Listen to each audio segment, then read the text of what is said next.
नमस्कार, आप देख रहे हैं जन जन की आवाज़ और आपके साथ मैं हूँ बिंदिया।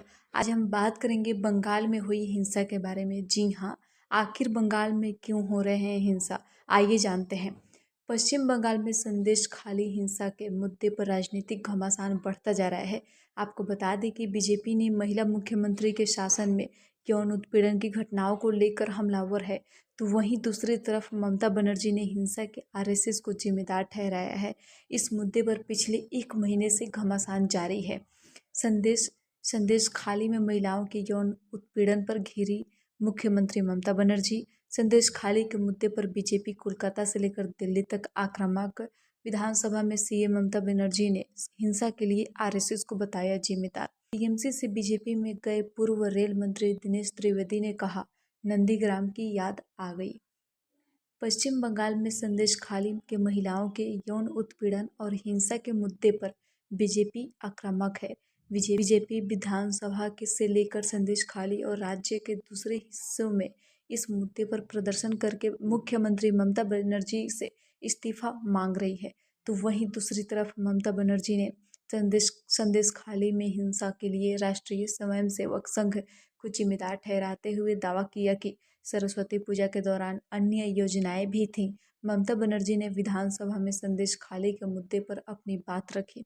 विपक्ष के हंगामे के बीच ममता बनर्जी ने कहा कि उन्होंने अपने जीवन में कभी किसी के साथ अन्याय नहीं होने दिया और न ही कभी होने दूंगी। उन्होंने कहा कि हम संदेश खाली में स्थिति पर नज़र बनाए हैं।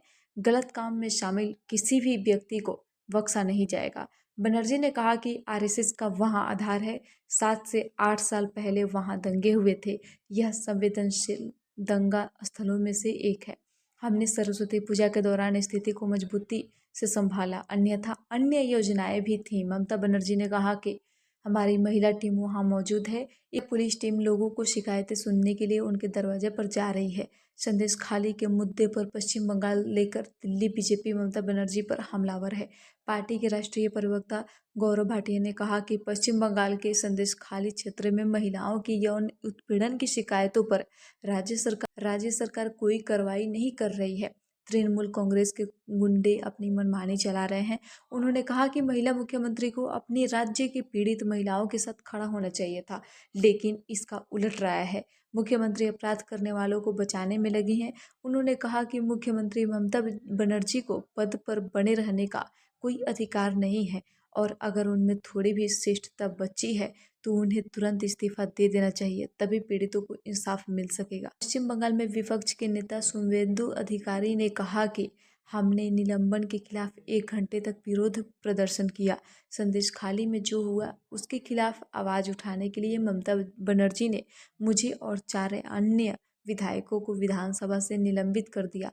हम धारा 144 का पालन करते हुए संदेश खाली जा रहे हैं। पश्चिम बंगाल बीजेपी के अध्यक्ष सुकांत मजूमदार संदेश खाली के दौरे के बाद अस्पताल में भर्ती हैं। पार्टी की तरफ से कहा गया था कि उन्हें धक्का दिए जाने के बाद चोट आई। मजूमदार को देखने के लिए राज्यपाल सीवी आनंद बोस और अधिकारी पहुंचे थे। पश्चिम बंगाल के बीजेपी नेता दिनेश त्रिवेदी ने कहा कि संदेश खाली को देखकर नंदीग्राम की याद आती है। इतिहास दोहरा रहा है। जो जनता तृणमूल को डर के कारण समर्थन कर रही है, उनका डर खत्म हो गया है। यही कारण था कि मैंने तृणमूल को छोड़ा। यह हर एक जिले की घटना है। ममता बनर्जी को खुद संदेश खाली जाना चाहिए।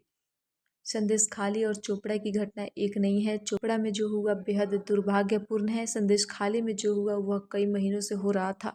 मुख्यमंत्री को इसकी जानकारी थी। आग्रह है कि मामले की जांच के लिए एनआईए भेजी जाए। आज रात तक एक प्रतिनिधि दल यहां पहुंच रहा। कल हम संदेश खाली जाएंगे। बीजेपी की तरफ से संदेश खाली में 6 सदस्यीय टीम भेजने पर टीएमसी नेता कुणाल घोष ने पलटवार किया है। घोष ने कहा कि नड्डा जी को यूपी, एमपी, त्रिपुरा, मणिपुर और बिहार में प्रतिनिधिमंडल भेजना चाहिए। क्या बीजेपी का प्रतिनिधिमंडल मणिपुर गया? पश्चिम बंगाल पूरे देश में महिलाओं के लिए सबसे सुरक्षित राज्य है और केंद्र सरकार की एक रिपोर्ट भी यही कहती है। संदेश खाली पश्चिम बंगाल के उत्तरी 24 परगना जिले का एक गांव है। हिंसा की शुरुआत पिछले महीने 5 जनवरी को तब हुई थी जब ईडी टीएमसी नेता शाहजहां शेख के आवास पर छापेमारी के लिए पहुंची थी। ईडी करोड़ों के रुपए राशन वितरण घोटाले की जांच की छापेमारी करना चाहती थी। इसी दौरान ईडी पर हमला हो गया था। इसमें 3 ईडी अधिकारी घायल हुए थे। इसके बाद कुल 3 एफआईआर दर्ज की गई थी। इसमें शाहजहां शेख को मास्टरमाइंड माना गया था। शाहजहां शेख तब से फरार है। कहा जा रहा है कि बांग्लादेश भाग गया है। उसके करीबी सहयोगी ने दावा किया कि क्षेत्र में उसका चीज़ों पर बहुत नियंत्रण है। ईडी की छापेमारी के बाद स्थानीय महिलाओं ने शाहजहां शेख के लोगों पर यौन उत्पीड़न और जमीन कब्जे के आरोप लगाए। इसमें कहा गया कि शाहजहां और उसके साथियों पर झींगा पालन के लिए जबरन जमीन हड़पने और उन्हें सालों तक यातना और उत्पीड़न का शिकार बनाया।